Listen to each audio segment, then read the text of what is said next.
Buonasera e ben ritrovati con l'informazione flash di New Sicilia. Queste le notizie più importanti del pomeriggio. In apertura la politica con l'arrivo domani a Catania della Presidente del Consiglio Giorgia Meloni. La Premier farà visita alla Gigafactory Tresan del gruppo Enel, che si appresta a diventare entro la fine dell'anno la più grande fabbrica per la produzione di celle e moduli solari in Europa.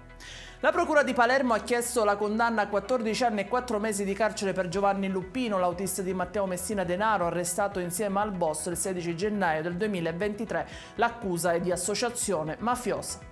E rimaniamo sulla giudiziaria con le condanne emesse nel processo dell'operazione antidroga denominata Slot Machine. Oltre 220 gli anni di reclusione per 23 imputati con pene comprese tra 1 e 20 anni. Al centro dell'inchiesta vi era una presunta associazione legata al clan Cappello Bonaccorsi di Catania che avrebbe gestito un rilevante traffico di sostanze stupefacenti.